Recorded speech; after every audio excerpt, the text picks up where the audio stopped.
Suivez-moi très bien. Le bilan de retour, le bilan de grossesse, c'est fait un jeudi, un vendredi plutôt. Il dit, bon, il avait rendez-vous avec son médecin, son gynécologue, pour voir l'évolution du bébé. Vous savez, 2 ans d'attente. La joie, vous imaginez la joie qui était sur cette femme et sur cet homme.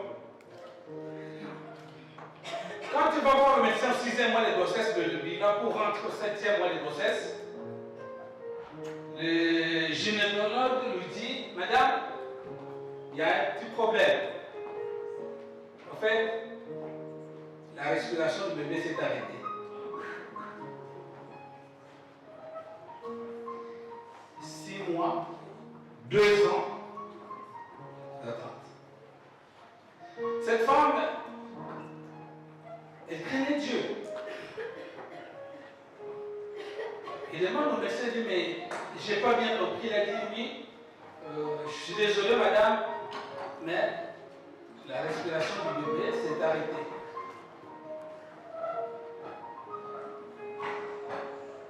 Donc du coup, on n'a plus rien à faire, si ce n'est que prendre rendez-vous pour te donner des médicaments qui puissent sortir ce bébé. C'est mort-né. 2 ans d'attente et la grossesse qui arrive à 6 mois. Il demande au médecin, il dit, mais quelles sont les raisons de cet arrêt de grossesse? Le médecin dit, mais écoute, quand on va sortir le mort-né, on fera le bilan, l'autopsie, pour essayer de voir les raisons. Mais pour l'instant, ce que je peux te dire simplement que la grossesse s'est arrêtée. Il fait un vendredi. Il prend le bilan, retourne à la maison. Son mari qui est au travail. Il s'est fait des projets sur cet enfant. Leur premier enfant. Après 2 ans de mariage. Il dit à son mari, voilà le bilan. C'est pour cela que tu me vois triste. C'est fait un vendredi. Et samedi, il y avait un concert religieux. Le mari lui dit, bon écoute, qu'est-ce qu'on peut faire? Nous les chrétiens, nous disons, c'est Dieu qui donne, c'est Dieu qui reprend. Mais à ce cas-là, c'était difficile d'accepter ce terme. Il y avait un concert religieux, le samedi. Le mari lui dit, bon écoute, prends déjà l'argent. Comme moi, je sortirai lundi très tôt le matin, parce que le médecin dit, obligatoirement, le lundi, il faut qu'on puisse entamer le processus pour sortir le bébé, parce que c'est très dangereux pour la santé des mamans. Donc, le monsieur lui a donné l'argent le vendredi soir. Il dit, bon, garde déjà l'argent pour aller voir le médecin, parce que ça s'est passé en Afrique où il faut payer.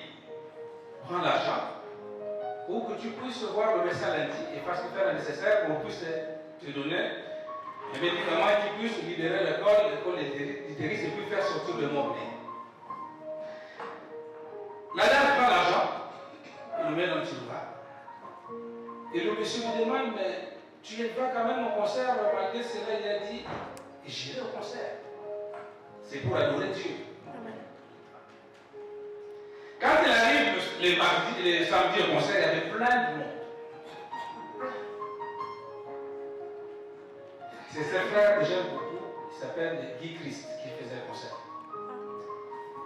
Il arrive dans la foule comme tout le monde. Et ces chansons qui disent changer mon histoire, Jésus a changé mon histoire. Les gens criaient, chantaient, elle sortait dans la foule, et tenait sa main et dit change mon histoire, Jésus a changé mon histoire. Et il continuait à danser, à chanter, à danser comme si de rien n'était. Mais dans son ventre, il savait qu'il comptait, elle est morte. Il dit Jésus change mon histoire. Tu as essuyé mes larmes, change mon histoire. Le concert fini. Il rentre à la maison. Il fait comme si il avait été à son mari, tout ce qu'il fallait faire. Il fait son devoir en tant que femme. Le matin, le mari sort pour aller au travail. Il lui dit bon, je ne peux pas t'accompagner, mais Que le Seigneur soit avec toi. Et rentre. Le matin, le lundi se prépare en chemin à l'hôpital.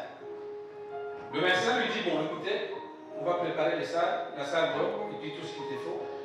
Mais je me verrai quand même faire un dernier bilan pour voir quelle est la condition. Quand le médecin revoit, il lui dit, mais madame, je sens battement. Alléluia. Oh. Il dit, mais comment? Je sens que le cœur commence à battre les mots. Il dit, c'est pas possible. C'est pas possible. Oui. Ils l'ont laissé. Du coup, le rendez-vous est annulé. Et le bébé là aujourd'hui, il a 4 ans. Amen. Je vais te dire quelque chose. Je vais te dire quelque chose. Vous savez, dans un culte, tout est sacré. Il y a des gens qui négligent la partie louange. Ils se disent, voilà, moi j'attends la prédication pour me coucher. Mais c'est vrai, Dieu va changer ton histoire dans la louange. Amen. Oui. C'est pour cela, vous qui êtes dans ce domaine-là, soyez inspirés. Bénis le Seigneur pour ce que vous avez fait, c'est l'adoration d'aujourd'hui, dimanche dernier. Mais cette femme, Dieu avait changé son histoire par la louange. Vous savez, j'ai toujours dit, rappelez, tu ne peux pas venir à l'église si réellement il y a Dieu et rester le même. Non. Ce matin, je me suis levé, je prenais ma douche, j'ai fini, je me suis habillé. Du coup, j'ai senti comme des claques au niveau. Je ne pouvais pas me lever, même pas bouger. J'ai dit à maman, pasteur, j'ai dit, c'est pas possible. J'avais tellement mal, j'étais sur le point d'appeler soit le pasteur Joël ou la servante qui me dit pour me la passer. Je ne pouvais pas. Je dis, qu'est-ce qui se passe? Je dis, mais à un moment, ce témoignage me réunit. J'ai dit, quoi qu'il arrive, je viendrai prêcher la parole de Dieu. Si Dieu a changé l'histoire de cette dame-là, il changera mon histoire. Je bénis le Seigneur parce que tout va bien.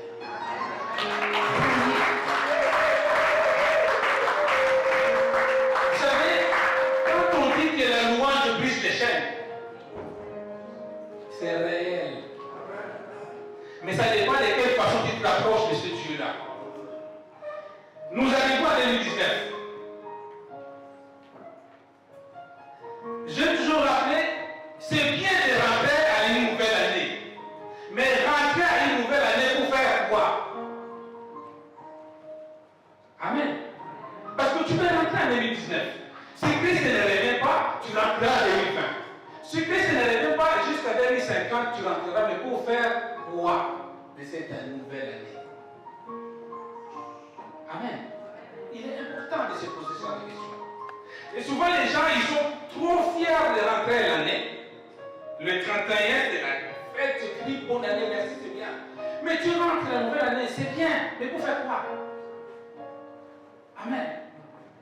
Et je vais plus loin, ne te contente pas seulement à rentrer une nouvelle année, mais vis une nouvelle année. Parce qu'il y a plusieurs années que tu es rentré, je ne sais pas si tu as 20 ans, ça veut dire 20 nouvelles années que tu es rentré. Mais ces 20 nouvelles années, ça t'a fait quoi? Amen. C'est important. Les années passent, mais la vie et la situation restent le même. Il n'y a que les années qui passent. Non, les années doivent changer avec la situation de ta vie.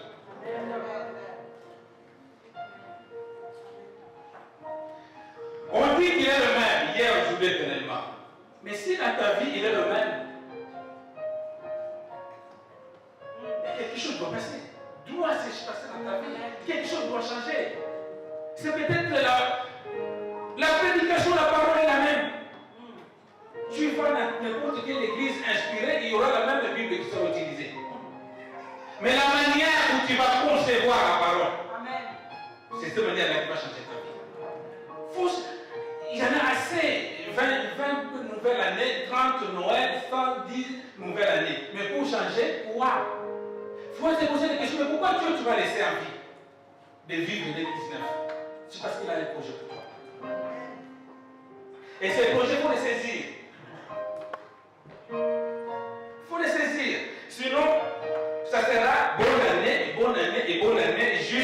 quand Dieu m'avait inspiré au début de cette année sur un thème. Je l'ai toujours, je le rappelle, moi je ne fais jamais les choses parce que les gens vont le font. Non. Non. Il m'a dit de te le dire qu'il veut t'amener dans l'excellence, dans l'élévation et dans la grandeur. C'est la vérité, si tu le crois, tu verras. Mais dans ta vie, il y a 3 choses que tu dois garder en mémoire. Si tu veux, moi, en fait, c'est le 3e dimanche de l'année. C'est une grâce que le Seigneur puisse t'interpeller, qu'il puisse t'amener, parce qu'il veut te faire du bien. 3 choses pour éviter de vivre dans la monotonie chaque année. Il y a d'abord quelqu'un qui veut vivre quelque chose dans l'année 2019. Il faut qu'il puisse avoir ce qu'on appelle la révélation.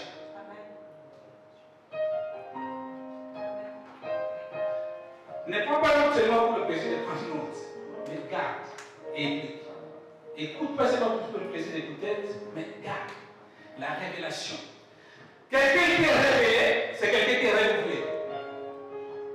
2018 c'était bien, mais la révélation de 2019 doit être encore mieux. Qu'est-ce que le Seigneur te révèle durant cette année 2019? C'est à toi de s'approcher de Dieu et de chercher.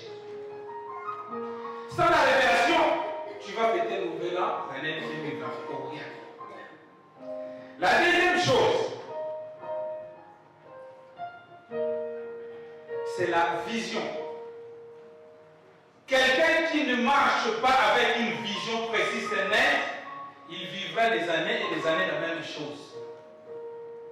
La vision vient de ce qu'on appelle, fait partie de la vie.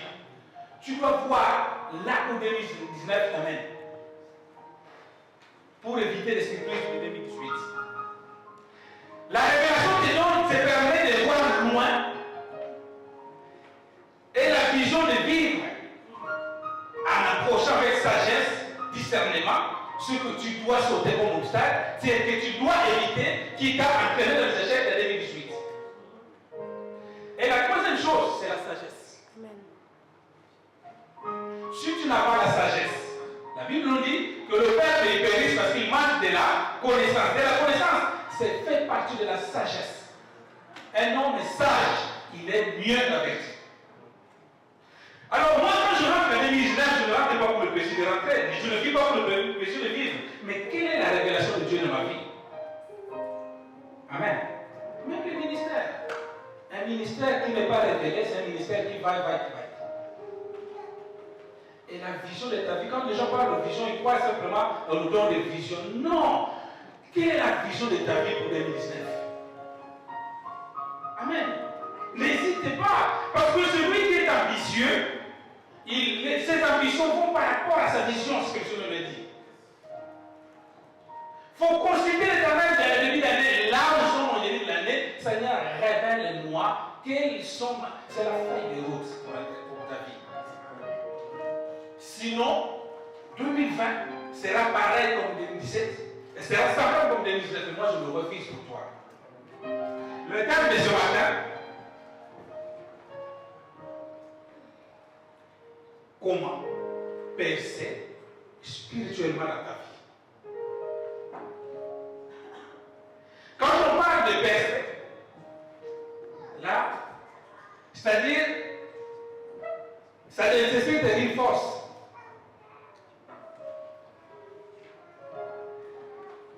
Percer,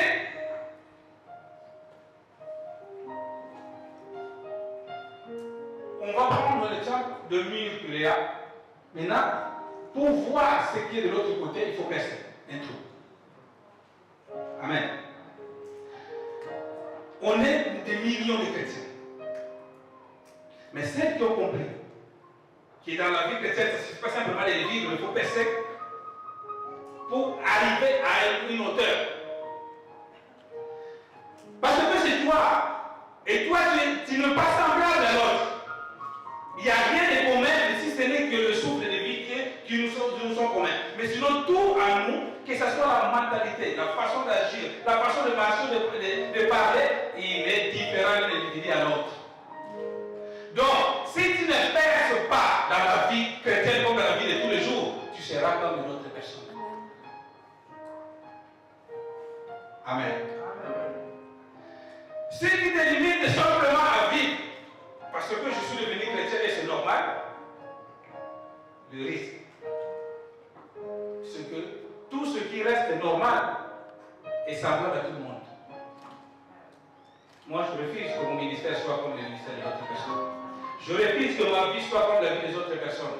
Tu dois chercher à percer.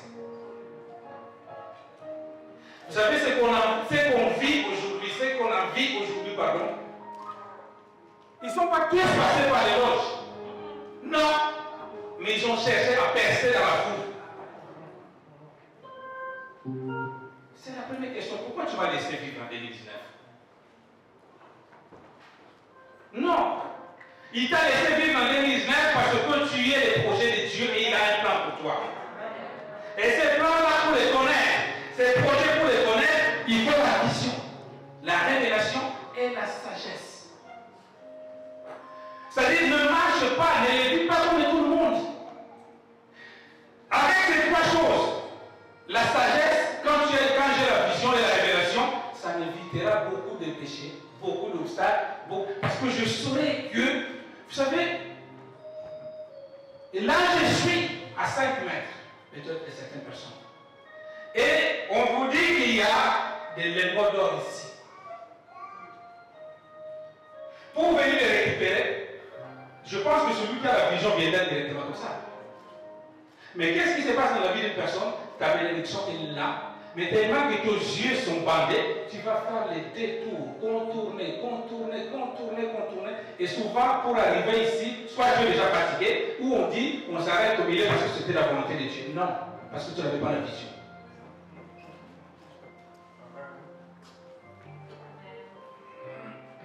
Amen. Tu dois percer. Tu dois percer.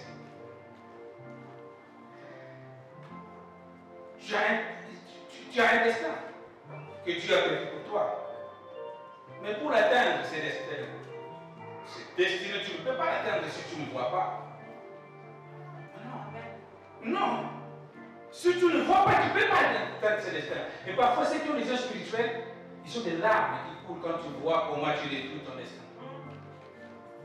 Mais parce que toi, tu ne sais pas, tu te dis, voilà, c'est normal. Non, je vais te dire, tu es toi, tu n'es pas comme tout le monde. Et il est possible que tu sors du lot si tu sais comment percer. Tout ne se limite pas par la volonté de Dieu, non. Tout ne se limite pas par c'est la grâce, non. Amen. Non. Amen. C'est la première question que je dois me poser. Dieu m'a fait rentrer en 2019, c'est vrai. Mais pour faire quoi? Amen. Vous savez, ceux qui n'ont pas la vision, j'ai un ami, je dirais un ami, une connaissance. Ma maman les connaît. Quand j'étais à Guine, j'avais une alimentation et à côté il y avait un bar. Cet ami-là, cet garçon-là, il était animateur du bar. Je lui ai fait là, je le retrouve à Château d'Eau un jour. Tu es venu en Europe toi aussi? Oui, je suis là. Et qu'est-ce qu'il fait ici en Europe? Il va animer encore les soirées dans les boîtes. Je dis, il n'a rien compris. Tu peux quitter l'Afrique, venir ici en Europe, prendre tous les risques, mais si tu n'as pas la vision, tu feras la même personne. C'est pas parce qu'il y a des gens qui sont restés là-bas, qui ont une bonne vision, ils sont mieux que toi. Dieu, quand il t'amène quelque part, il faut chercher à savoir pourquoi tu m'as amené là. Quelle est la vision de Dieu pour toi? Retenez ces trois choses. La révélation, la vision et la sagesse. Ça t'évitera de vivre 2019 comme 2018. J'ai deux versets que j'ai choisis. Que vous le connaissez, qui était la révélation de la part du Seigneur. Psaume 75, verset 6. Vous pouvez passer le verset de grâce.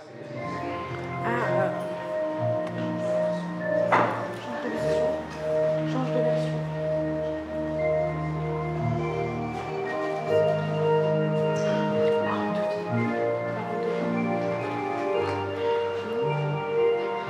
Moi, dans ma version, Psaume 75, verset 6, me dit ceci. Je ne sais pas si c'est quelle version vous avez choisi.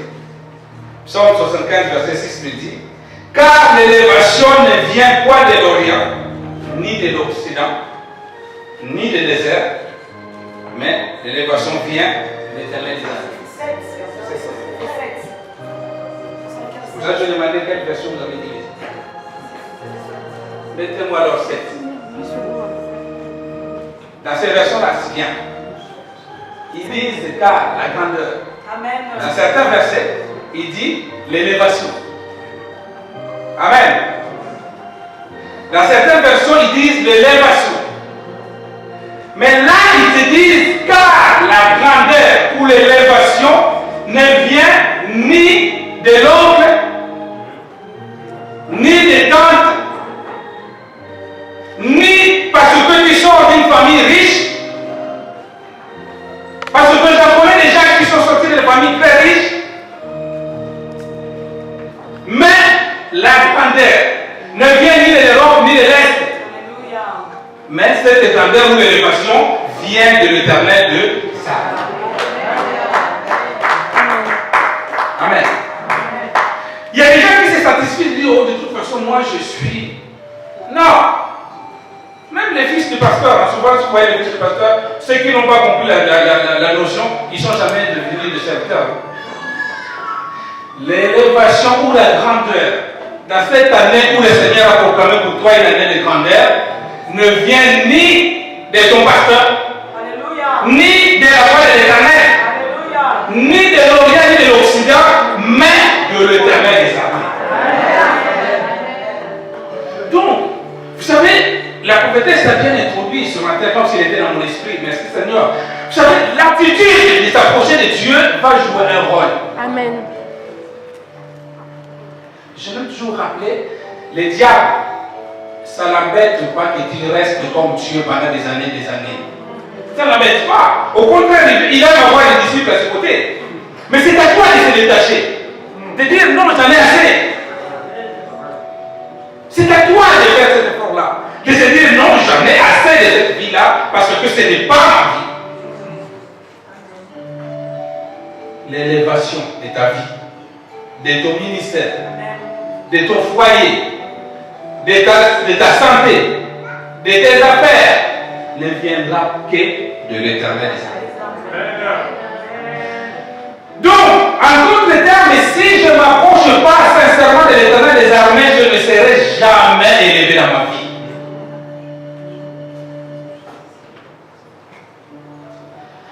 Et l'attitude de s'approcher du Seigneur va jouer un rôle. Vous savez, un roi comme David qui va danser devant ses sujets. Imaginez la reine d'Angleterre qui va danser devant ses sujets.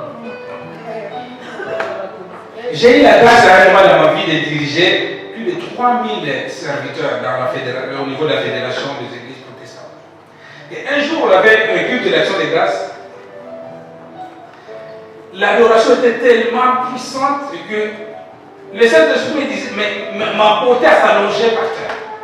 Et je m'allonge par terre à adorer mon Dieu des larmes qui coulaient. Quand je me réveillais, je voyais, vous savez, le pasteur des églises évangéliques, ils se sont levés dans les costumes. Pasteur, tu as fait la honte, serviteur. Mais qu'est-ce qui s'est passé? Qu'est-ce qui t'a pris ce matin? Je dis, mais devant ce Dieu, je suis pas pasteur. Si même je peux être le pasteur, mais devant les grands pasteurs, je suis là. Et je dis, vous savez, quand je me suis coulé par terre, Dieu m'a réveillé. Il m'a visité. L'élévation de ta vie pour 2019 ne viendra que de l'Éternel. Si tu veux garder la même attitude, la même vision, la même révélation, la même sagesse, c'est à toi de voir. Mais moi, je te conseille. Et quand tu gardes le même rythme, la même vie, ça fait mal. Parce qu'il t'a pas à créer pour cette destinée-là. Nous allons prendre le deuxième verset dans 3 Jean, chapitre 1er, que vous connaissez.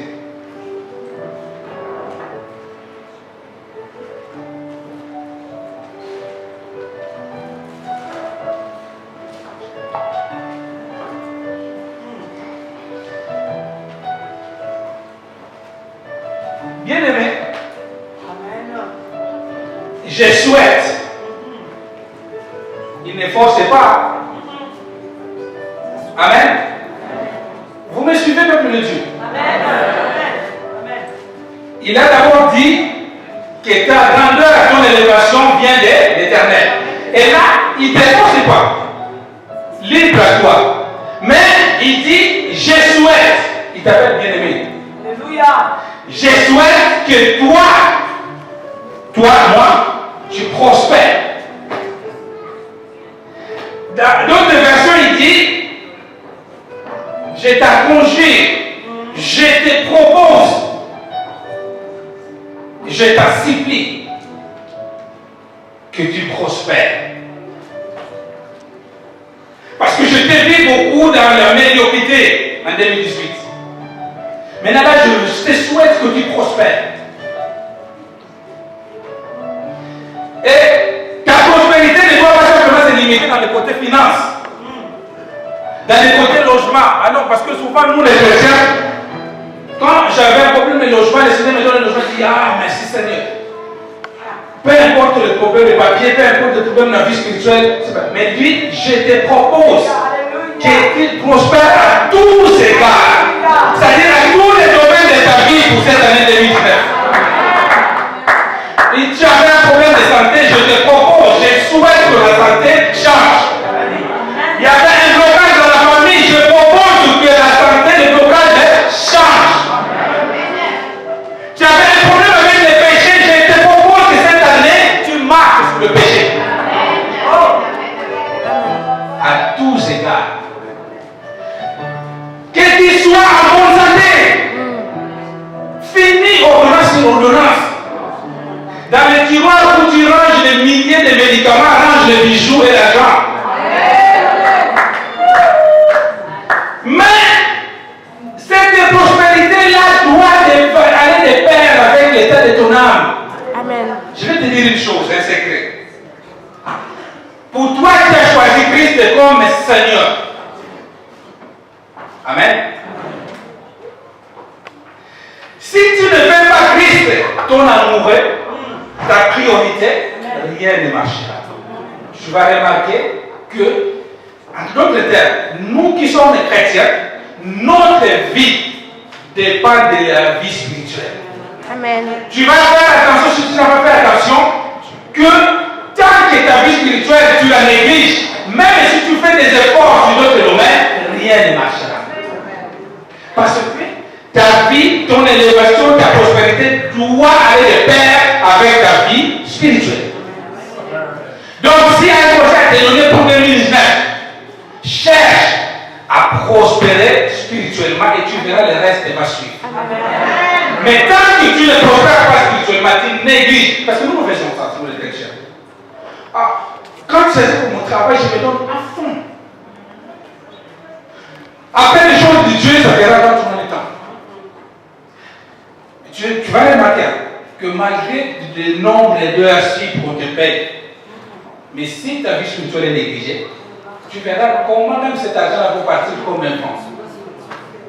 Parce que le secret se trouve là-bas. Fais d'abord prospérer ton âme et le reste suivra. C'est-à-dire, mets la priorité d'abord des choses de Dieu ta vie chrétienne. Si tu peux aller même avec la force, de travailler avec la force, mais si tu tu adores moins, si tu te consacres moins à la lecture de la Bible, aux choses de Dieu, les efforts seront vains. Un chrétien qui va prospérer à négliger les choses de Dieu, il n'est pas encore un chrétien. Ta bénédiction ne vient pas de l'Éternel. Alors, quand on parle de percer, c'est-à-dire c'est distinguer des autres. Ok. C'est-à-dire quand il y a 10 000 prophètes, mais ces prophètes qui ont percé, on entend parler de leur nom partout. Quand il y a 10 millions de pasteurs, ce pasteur qui ont percé, on entend leur nom partout. Quand il y a 50 millions de chrétiens, mais les chrétiens qui percent, est toujours à un décalage élevé par rapport à d'autres.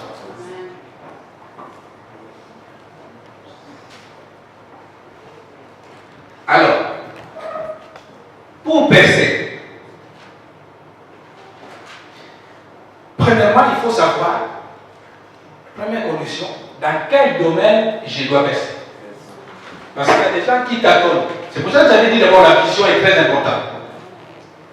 Parce que celui qui a la vision, il sait précisément d'où je vais et qu'est-ce que je dois faire. Je dois percer, bien sûr. Mais dans quel domaine? On a commis cette erreur-là, nous, en Afrique, nos parents. Tellement qu'ils vivaient avec les ambitions de métiers nobles, selon eux. Quand un enfant te dit, papa, je ne suis pas fort en maths, je ne suis pas fort en sciences. Ah non! Parce qu'ils savent que le but de ce parent-là, son enfant devient docteur. Mais si tout le monde est docteur, il va soigner qui? Amen. Mais le docteur, quand il va venir de soigner, s'il y a un fuite d'eau dans sa maison, c'est le premier qui va le faire. Cherche à savoir dans quel domaine Dieu tu m'as créé, c'est que j'ai la facilité de faire. Moi, béni soit le Seigneur qui m'a donné une femme qui me comprend, parce que je suis nul au bricolage. Nul. Quand je dis nul, c'est nul. Je vais nul, papa, c'est à quel frère qui était là. Je ne sais même pas, parfois, pour changer l'ampoule, bien, il y a des gens qui sortent, c'est vrai qu'il va bouger, parce que je ne veux pas. Merci Seigneur. On a pris quelques jours à la casse. Viens, parce que le courant sortait, je ne sais pas, on cherchait dans l'électricité, on n'a pas trouvé. Et quand il est arrivé, il dit, mais c'est disjoncteur, qu'est-ce qu'on fait? Je suis nul. Mais, il y a un domaine où j'avais compris avec vision que les choses de Dieu, là, je suis à la hauteur. Okay. Tu peux venir avec ta puissance. Moi, mon puissance que Dieu te mettra à haut. La parole, c'est ça le domaine. Je suis à l'aise quand je suis ici. Quand je sers le Seigneur, je suis à l'aise. Je suis à l'aise quand je dois confronter les démons. Les démons, ils savent que celui-ci arrive. C'est mon domaine. Amen. Lequel? Tu as certainement quelque chose. Et cette quelque chose-là, tu dois chercher à percer. Cherche à savoir. C'est pour cela que je dis, pour le connaître, il faut avoir une vision. Si tu n'as pas la vision, tu ne sauras pas. Et quand tu vas t'abonner, tu sais, je l'ai dit tout à l'heure, le mot est ici. Tu vas risquer de faire des détours. Viens directement quand tu as la vision. La deuxième chose, même quand tu vas découvrir cela, il faut croire en toi. Parce que je l'ai dit au début, parce que c'est toi. Et toi, tu es différent des autres. Crois en toi. Vous savez, il y a eu beaucoup de prophètes à l'époque, beaucoup de serviteurs à l'époque. Mais aujourd'hui, que tu veilles ou pas, quand tu perces, oh Jésus, que les gens soient d'accord ou pas, ils sont obligés de reconnaître que c'est un homme qui existe. Quand toi tu vas percer, la voix de l'Éternel perce tout ensemble. Que le monde ne puisse vouloir ou pas, mais ils sauront qu'à Cantel, il y a une église pour Dieu. Il y a même des noms qui sont compliqués à dire, à prononcer. Mais ces gens-là ont percé. alléluia. Et quand les gens ont percé, tu seras obligé de suivre personne. Moi, la première fois, on me disait, c'est la table. Moi, c'est qui prend ton coup? Je dis, mais c'est qui? On est obligé d'apprendre. Parce qu'il a percé le domaine du football. Alléluia. Ton prénom est compliqué, ton nom est difficile. Mais quand tu vas percer, les gens seront obligés d'apprendre. Ils seront obligés. Dans quel domaine? Et crois en toi. Crois. J'ai la magnanimité de faire l'électricité. Force-toi. C'est là où tu t'es un peu. Je suis fort en informatique. Sois fort en informatique. C'est là où tu seras le meilleur. Tu créeras le meilleur logiciel du monde. Où tout le monde. Aujourd'hui, on est tous connectés à WhatsApp. Tous connectés au Facebook. Parce qu'il a compris que si je perds dans ce domaine-là, les gens marquent sur le verset, sur le verset. On les connaît maintenant. Obligé. Obligé. Un nom compliqué, mais quand ça perce, ça donne. Et les gens, parce qu'ils croient pas en eux, quand quelqu'un perce, il dit, oh, il a touché, on imagine. Non. Il a compris, il avait la vision. Il avait la révélation. Un chrétien qui ne comprend pas, qui n'a pas la vision, qui n'a pas la révélation, 2019 sera comme 2018. Mais je le refuse à ta place. Non. Non. Pourquoi toujours ton corps sera l'étape de 2018 et pareil à 2019? Non.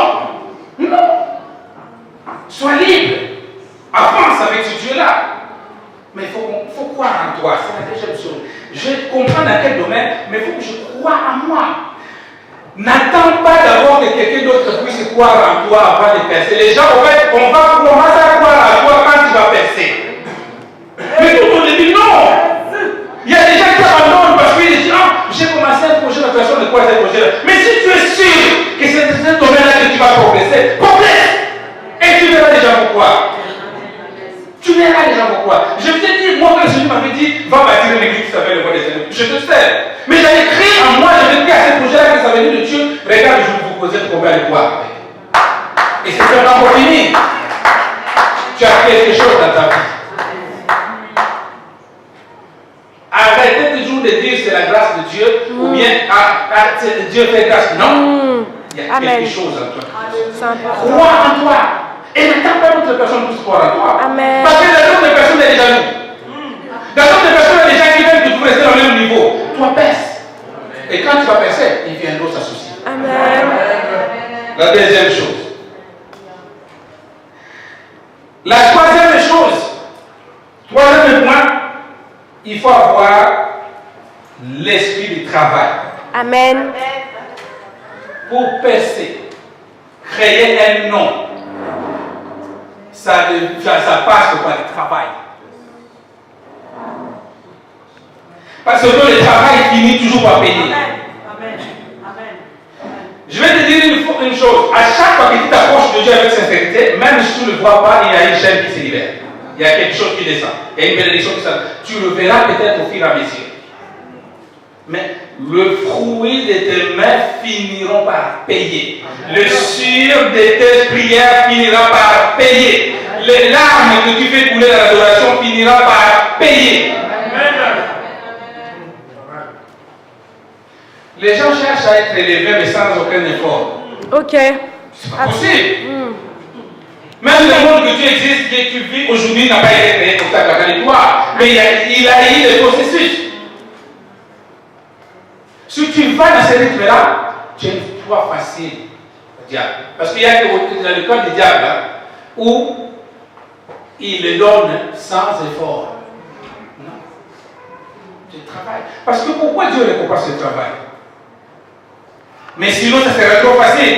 Tu crois que c'est lui qui se lève chaque matin, qui va aller travailler jusqu'à 18h, rentre chez lui. Mais même si la France est un pays généreux qui te donne des allocations. Mais essaye de voir.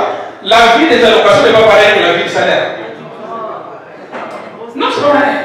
Même s'il y a quand même beaucoup d'impôts, je ne veux pas la politique ici. Hein. Mais tu verras que tu es très fier de bouffer tes 500 € que tu as gagné par ton Seigneur. Et parce que après la vie des ascétiques, la vie des allocations, ça te donne certaines humiliations. Pour celui qui a l'habitude de travailler, pour faire la queue devant pour l'emploi, attendre son dossier, c'est humiliant. Alors, ces efforts que tu fais avec le Seigneur, ne les lâche pas. Amen. C'est lui qui se lève à 5 h pour prier, genoux à terre pour prier. À 3 h, il est là pour prier. À minuit, il prie avant de partir de se coucher. Un jour, ça finira par payer. Je t'encourage. Un jour, le Seigneur te lèvera et te donnera la grandeur. Ne lâche pas. C'est pour cela que la Bible nous dit un peu de sommeil, un peu d'assouplissement, tu finiras par s'appauvrir. Ne cherche pas toujours que parce que j'ai prié pendant 6 mois, il n'y a rien qui se passe. Tu crois que c'est... Non! À chaque fois que tu cries, l'Éternel écoute. Mais il y a un temps. Vous savez, il y a certains légumes. Chez nous, on appelle vite écouter. Ça pousse vite. Et ça fait plus vite. Mais certains fruits, comme les cafés, ça prend des années. Mais quand les cafés sortent, cherche que ta vie puisse se démarquer en 2019. Non, ça suffit que ça soit pareil. Non. Et ça, c'est un fruit automatiquement dit par celui qui pèse. Parce qu'il travaille beaucoup plus. Et ça paye plus. Logiquement, quand on travaille plus que le Seigneur, tu auras plus de salaire. Quelqu'un qui craint plus l'Éternel, il aura beaucoup plus de récompense que celui qui va de temps en temps craindre le Seigneur. Il s'appelle le Dieu de justice. La démarcation permettra de te sortir de l'eau parce que tu vas percer. Les gens, en fait, il faut que les gens voient de toi quelqu'un de différent. C'est important. Vous croyez qu'à l'époque d'Élie avec Élie, il y avait beaucoup, hein? Beaucoup. Mais quand on parle de prophète, on voit directement Élie. Parce qu'il s'est démarqué des autres prophètes. Il a fait quelque chose dont les autres n'ont jamais fait. C'est ça qu'on appelle la démarcation. Si moi je vous dis dans mes prières, Seigneur, s'il y a des pasteurs qui ont prié pour des gens, mais moi je vais être le pasteur qui va résister les morts. Et cela se fera. Vous m'entendez parler de cela? La démarcation. Ça t'apporte automatiquement. La deuxième chose qui va t'amener directement, c'est la suprématie. Tu es au-dessus. Quand on te démarque, tu es au-dessus. La suprématie, c'est important dans la vie chrétienne. Quand il dit vous marcherez sur les serpents et les démons, les esprits, c'est seulement ceux qui sont élevés qui peuvent marcher sur les esprits. Sinon, tu vas t'aboutir certains esprits. Tu vas t'amener plus loin. Tu seras à la hauteur, même plus supérieure que les esprits. Parce que Dieu sait que c'est dans le projet de l'Éternel, c'est pour cela qu'il t'a dit que quand même tu vivras le breuvage de mon tête, tu ne vas pas. Alléluia. Il le sait. Ton esprit est supérieur aux anges. Amen. Tu le sais ça? Amen. Oui, ton esprit qui est en toi est supérieur aux anges. Amen. Et si ton esprit est supérieur aux anges, il est supérieur aux démons. Pourquoi il te commande? Parce que tu ne réponds pas, tu n'utilises pas ta suprématie. Oui, ton esprit est supérieur aux démons. Je te dis, peu importe le démon, que c'est lui qui a Christ, son esprit est au-dessus de démon. Parce qu'ils ont été soumis sous la croix. Mais pourquoi les démons te font toujours mal? Parce que tu ne retends pas, tu ne cherches pas à percer. Tu ne cherches pas à percer. Il y a un niveau qu'il faut monter. Et ce niveau-là, ce n'est pas les anges ni Dieu, mais c'est à toi de faire ce travail. Il t'a déjà montré le chemin, il a dit je suis le chemin de la vie. Mais c'est à toi. C'est-à-dire qu'à un moment, il faut se dire, on parle de Daniel. Mais Daniel ne priait pas comme nous. Dis 2018, je sais que je priais. Mais là, 2019, pour me démarquer, être supérieur aux esprits, je prierai encore plus. Et tu verras que même quand on arrivera début d'année, à la milieu de l'année, l'élévation va commencer à venir. La parole, ce n'est pas les slogans. C'est la vérité. Amen. C'est la réalité, la parole. Mais ça dépend comment tu l'utilises, comment tu t'approches, comment on te l'a enseigné. C'est la vérité, la parole. Et tu verras si tu l'appliques, tu verras. Tu dois chercher à être au-dessus des esprits. Sinon, si tu restes seulement un simple chrétien, on peut t'accompagner dans la vie chrétienne. En fait, c'est un travail qui doit se faire dans deux temps. C'est-à-dire qu'à un moment, quand j'arrive dans la vie chrétienne, je besoin d'un accompagnement. Ça, c'est normal. Mais à un certain temps, ça ne sera plus un accompagnement que je chercherai, mais une aide de temps en temps quand il faut pousser, il faut aller. Mais à un moment, un bilan 2018, comment ça a été cette année? Qu'est-ce qui n'allait pas? Et pourquoi j'ai échoué dans tel domaine?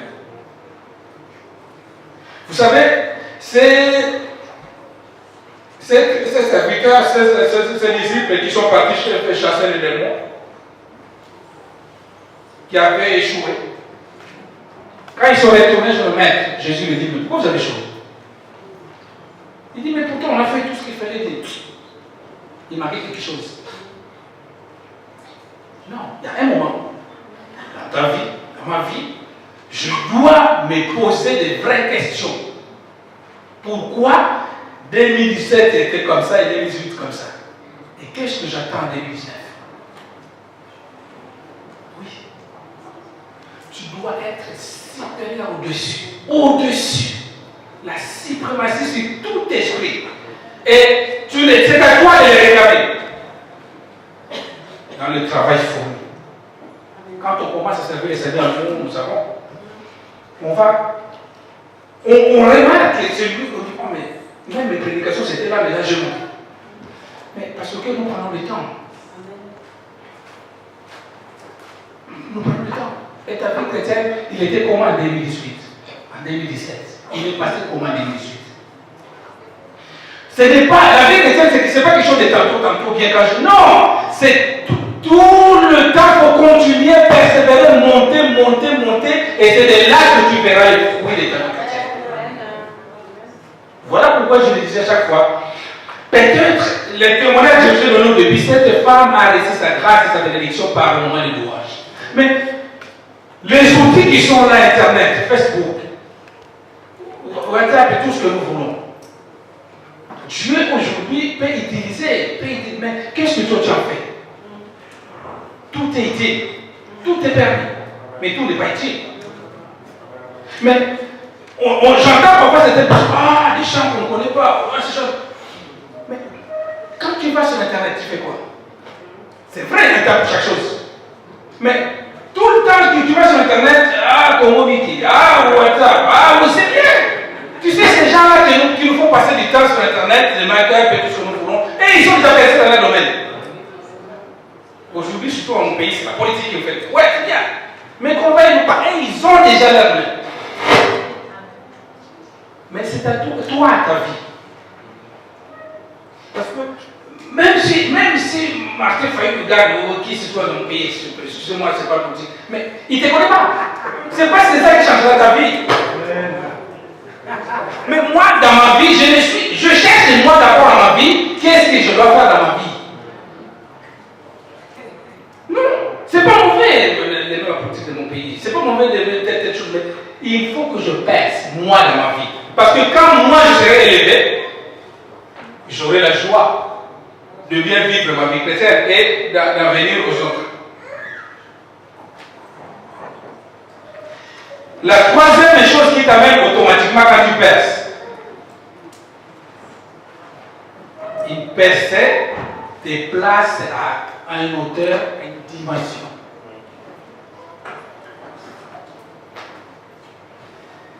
Les hauteurs ou les dimensions. Tu es trop bas, tout le monde te piétine, tous les démons te piétinent, les anges marchent sur toi, tout autre esprit marche sur toi, et parce que tu n'es pas encore atteint un niveau, une hauteur élevée. Alors, le vrai secret, là, il y en a beaucoup. Pour atteindre une hauteur dans ta percée, première chose à faire, il faut que tu quittes la bassesse. Dans tes raisonnements, dans tes pensées, de façon de voir les choses. Vous savez, la bassesse amène la bassesse. C'est contagieux. Et moi, je vis, un jour je méditais la Bible et je dis, mais c'est pas possible. Ce disciple qui est avec Christ, quand on ira au ciel, on le verra, on lui dit, mais tu faisais partie des 120. Mais qu'est-ce qui t'a fait quitter à côté de ce maître-là? Ça sera peut-être de bassesse, des choses qui peuvent arriver. Et beaucoup de chrétiens font pareil, vivent pareil. La bassesse. Ta vie, la prophétesse, comment il m'a regardé? C'est fini, j'ai fait un prier la voix de ta vie. Est-ce que elle est morte sur la croix pour moi? C'est elle qui est morte sur la croix pour moi. Les pasteurs, il n'est pas gentil. Est-ce que c'est le pasteur qui est mort sur la croix, c'est toi? Jésus-Christ. Si c'est là ta place, ça c'est la bassesse. J'ai quitté parce que je suis la bassesse.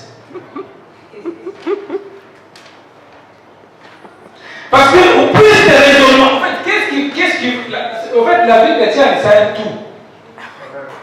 Ce n'est pas simplement de se faire baptiser, de prendre la Sainte Seine, d'adorer ou de louer Dieu, mais c'est un changement de mentalité.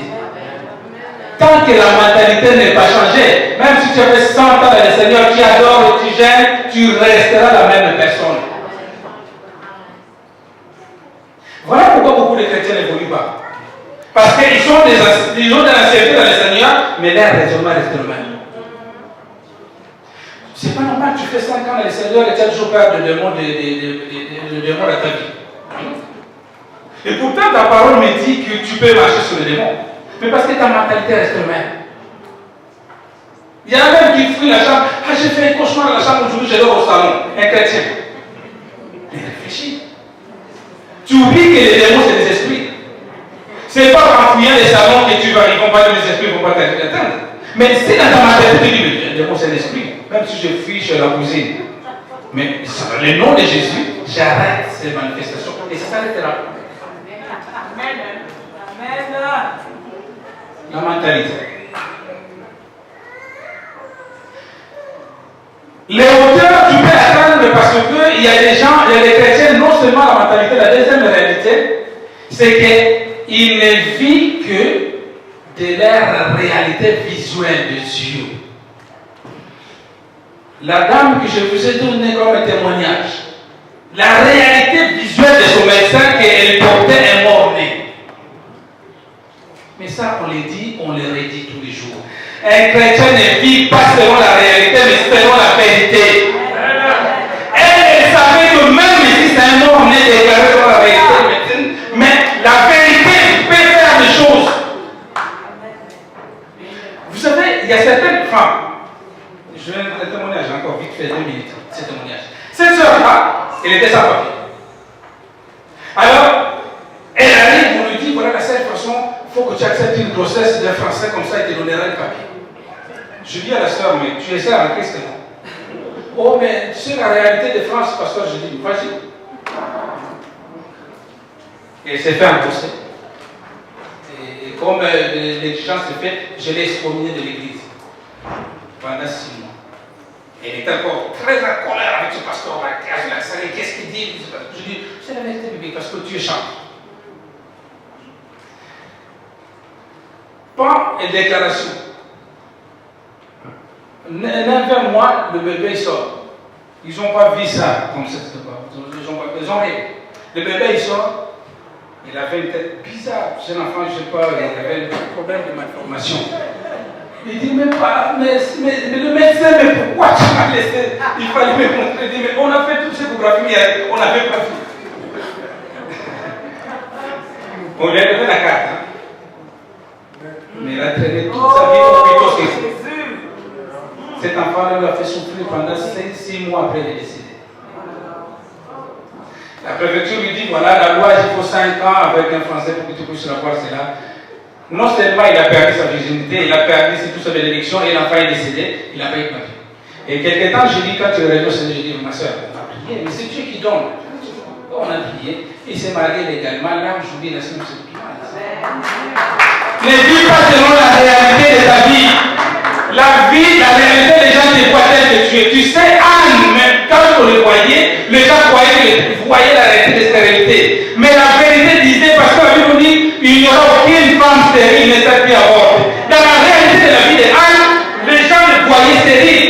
Mais c'est pour cela que ça ne faisait pas. Parce que la Bible dit, aucune femme stérile ne sera plus avortée. Donc la vérité est toujours supérieure à la réalité. Les gens te voient, laisse-les voir comme ils te voient. Sois à hauteur, ne reste pas dans la bassesse. Ne faut pas comme les autres. Reste à hauteur de la parole de Dieu. Ils arrivent au moment des sacrifices. Les gens voient que ils voient que le bois, ils voient que le feu pour l'Holocauste. Mais la visibilité de Dieu savait qu'il y avait un agneau qui était caché quelque part. La visibilité de Dieu, c'est la vérité. Dans la vérité, il y a d'autres choses que tu ne peux pas voir. Parce qu'il est à te donner ces choses-là. Tu ne les vois pas pourquoi? Parce que tu n'as pas la vision. C'était normal. Ils nous dit, ne vous inquiétez de rien. Quand Isaac dit tout ça, il a mené ton père a mené Isaac. Il ne savait pas, mais vous voyez, dans la vision, quand il a une vision, il est calme et posé. Parce que dans la vision, il voit ce qu'il ne peut pas.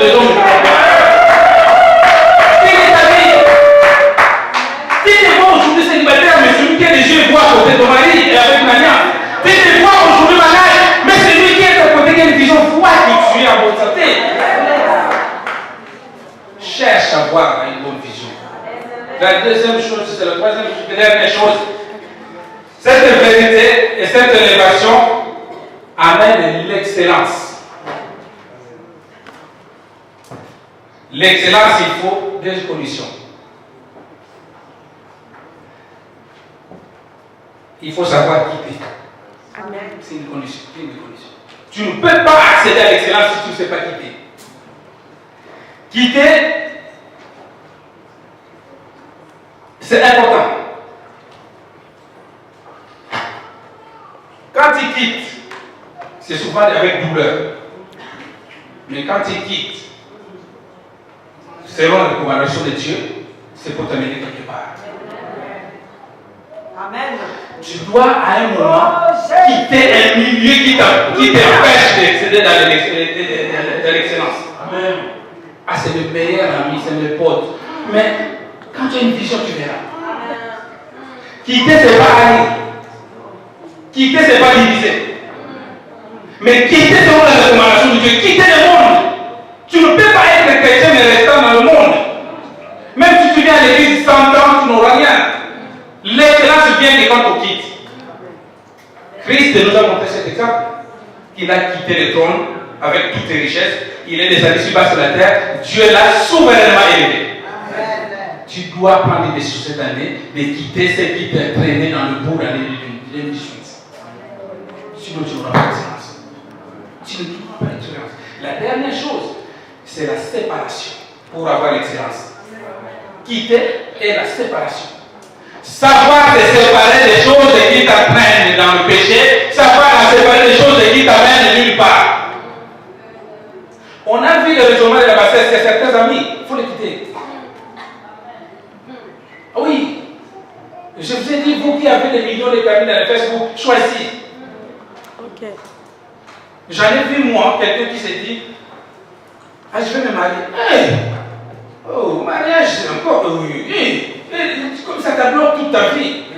Hey! Comment tu seras libre? En plus, le mari, non. Ils sont encore libres et tu ne peux pas voir. Quitte ces gens d'amis. Dans ta vie, ton raisonnement. J'ai envie de faire une formation. On est bien comme ça. Non, quitte ces gens d'amis. La séparation et quitter, ça t'amène à l'excellence. Que Dieu vous bénisse.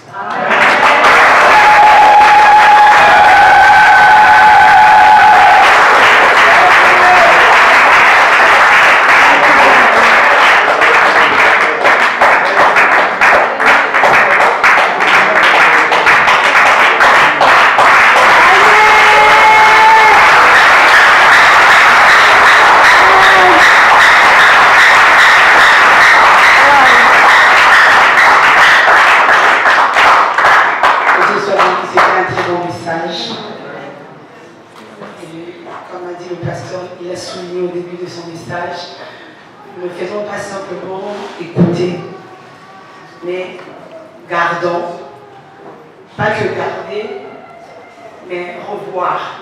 Pas que revoir, mais pratiquer. Alléluia. Amen. Pratiquer par la suite pour avoir des bons résultats. Lorsque la graine est mise en terre, il faut d'abord qu'elle entre en terre. C'est ça la parole, la semence. Elle ne fait pas que rester là, mais elle doit produire. Et lorsque les produits, lorsque les fruits sortent, c'est là qu'on comprend que la semence a été mise en terre. Amen. Maman, nous sommes bénis à la voix de l'Éternel. Dieu nous aime. Il nous aime énormément. Il nous aime abondamment. Est-ce que là où tu es, il n'y a rien à dire, hein, franchement, le message était clair, était compréhensible par nous tous, par la grâce de Dieu. Que Dieu soit béni. Est-ce qu'on peut se lever, bénir aussi le pasteur?